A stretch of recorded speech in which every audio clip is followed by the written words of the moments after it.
Last night, the first official trailer for the upcoming Marvel film Ant-Man premiered. In the trailer, narration is provided by Michael Douglas's Hank Pym character as he talks to Paul Rudd's Scott Lang, encouraging him to become the Ant-Man.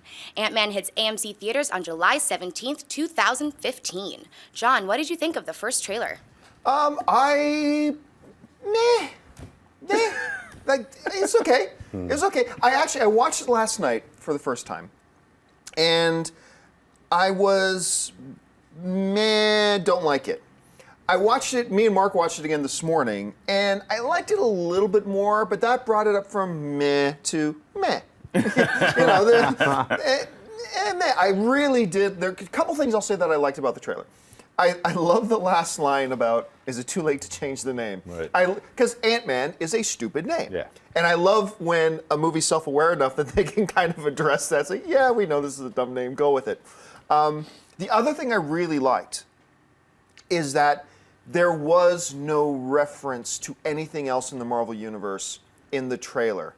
Because to me, one of the things that I hate, amongst the plethora of things I hate about Agents of S.H.I.E.L.D., is that, it became just, it's just, especially the first season, it's just a show that does nothing but, we can't get you to like us for what we're doing on the show. So we'll mention Iron Man every chance we get. We'll mention Thor every chance we get. To try to create an association between those things you love, the Marvel Cinematic Universe, and the show that we're doing. And I fully expected that in this Ant-Man trailer they would do that. They would just fall back to, let's try to get the fact that everybody loves Captain America and Iron Man, so they'll like this. And instead they made a trailer that had no references to the outside cinematic universe, and I thought that was bold, and I appreciated they did that. Love Michael Douglas's voice, and I like that narration, it's pretty good. But look, I still firmly believe Ant-Man is going to be an awesome movie. It's just a trailer. And it's just the first trailer. It's just the first teaser that's coming out. Which, by the way, Christian, talking to Christian, there's a big debate on that, but we were talking the other day because Fantastic Four is a little over 7 months away, and there's no trailer yet. Ant-Man is 6 months away, and it just dropped its first trailer. Nobody was complaining about that. Not even a trailer, teaser. Teaser. We got a month. You hear me, 4? You got a month. Fantastic Four, you got 1 month now. The clock is ticking. Get it together. Tell Doom to log on to his computer. But look, I'm a big fan of Marvel. Everybody knows I'm a big fan of Marvel and what they're doing, but that doesn't mean... It's like I'm a Star Wars fan, but I don't ignore the fact that the prequels are all pieces of garbage. I don't stick my head in the sand like an ostrich and say, it's not a great trailer, I didn't think, personally. But I still believe that's irrelevant. I still think the movie's going to be great. It's just that the trailer didn't do anything to make me more excited for it. Anyway, Mark, you saw it. What did you think about it? This trailer was something I've never been accused of in my life, and that is it was smart. And I'll tell you why. It's because it kicks off with Michael Douglas's narration, which gets everybody sucked in. Michael Douglas can sell something to anyone, and then it made fun of itself. He convinced Catherine Zeta-Jones to marry him. The guy's a salesman, okay?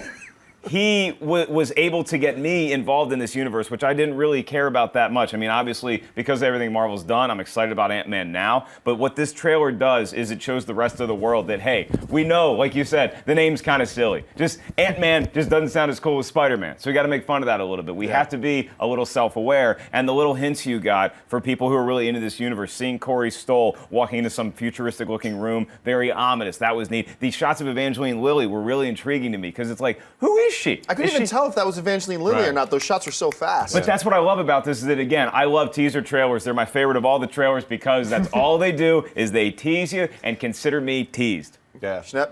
I really liked it. I liked that it didn't feel exactly like a Marvel film.